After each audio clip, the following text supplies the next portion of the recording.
É claro que não poderíamos ter qualquer expectativa positiva em relação ao governo interino de Michel Temer, gestado na conspiração e na fraude, composto por figuras conhecidas pelo apego ao poder e desapreço pela ética da política, além do descompromisso com a democracia. Ainda assim, impressiona a sofreguidão com que o governo interino, esquecendo-se inclusive de que é interino, toma medidas que comprometem conquistas históricas do povo brasileiro. Conquista das mulheres, dos negros, dos índios, dos trabalhadores, da sociedade como um todo em sua luta pelo aprofundamento da democracia e por maior transparência no trato da coisa pública.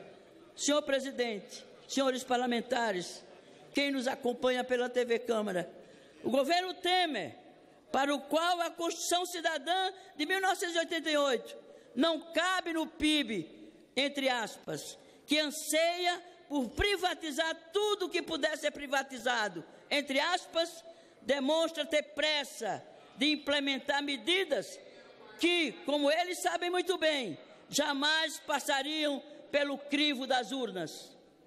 Em meio a sucessivos absurdos, reveladores do caráter autoritário e prepotente desse governo, destacam-se a extinção da Controladoria Geral da União, a intervenção no IPEA e a intervenção na Empresa Brasil de Comunicação, a EBC, que desde sua origem, em 2007, tem incomodado os donos, entre aspas, da mídia no Brasil.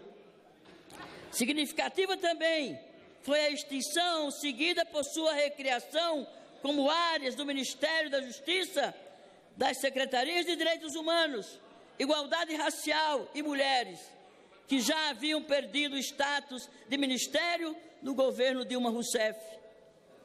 E talvez ainda mais significativa tenha sido a extinção do Ministério da Previdência Social, que tinha nada menos do que 60 anos de existência. E agora, esvaziado, foi incorporado ao Ministério da Fazenda, o que deixa patente a adoção de um modelo de financiarização da Seguridade Social. Ao criticar o caráter regressivo desse governo do desmanche, de ameaça às conquistas populares, é importante destacar as medidas ultraliberais anunciadas pelo banqueiro Henrique Meirelles, que ocupa provisoriamente a pasta da Fazenda. Medidas tais como a proposta de congelamento dos orçamentos da educação e da saúde, que afetará a maioria da população brasileira, que depende desses serviços públicos para favorecer os grupos econômicos que pretendem se apropriar da prestação desses serviços. Além disso, anuncia-se uma reforma da Previdência baseada na retirada de direitos e justificada por um discutível rombo, entre aspas, da Previdência Social. Completando esse quadro aterrador, esta Casa aprovou recentemente a PEC da DRU, que permite desviar recursos do orçamento da Seguridade Social para o orçamento fiscal, servindo assim na prática para o pagamento de juros e amortização da dívida pública.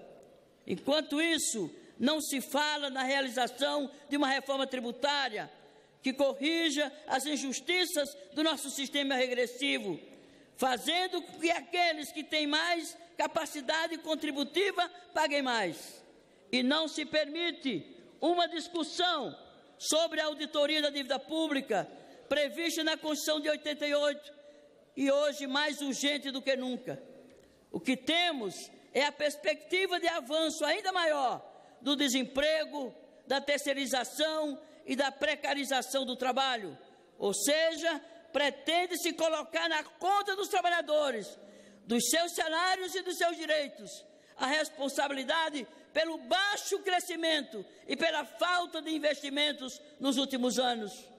Senhor presidente, senhores parlamentares, quem nos ouve pela televisão, recentemente, na iminência do esgotamento do prazo de suspensão de 60 dias estabelecido pelo STF nas ações que questionavam com razão a constitucionalidade da cobrança de juros sobre juros. O governo interino anunciou acordo de renegociação de juros de diversos estados com a União. Pelo que se noticiou, o acordo, que ainda não se concretizou na forma de projeto de lei, prevê um pacote de bondades que inclui a renegociação das dívidas por 20 anos, a suspensão do pagamento das parcelas pendentes de 2016, ou seja, moratória até o fim deste ano, e descontos regressivos nas parcelas até meados de 2018. O problema não é o pacote em si mesmo positivo, mas o que ele exige em troca. Em contrapartida, o governo provisório exige que os estados apoiem a proposta que estabelece um teto nos gastos públicos, limitando o seu reajuste à correção com base na inflação do ano anterior. Ou seja, uma medida de ajuste exigida pelos senhores do capital financeiro, que irá impossibilitar o investimento social de que o Brasil tanto necessita e reduz os recursos para a saúde e a educação. A renegociação com os estados visa também, não temos a menor dúvida, garantir a maioria para a aprovação definitiva do impeachment de Dilma no Senado. Aprovação que vai se tornando mais incerta à medida que fica claro para o Brasil e o mundo o quanto o processo é fraudulento.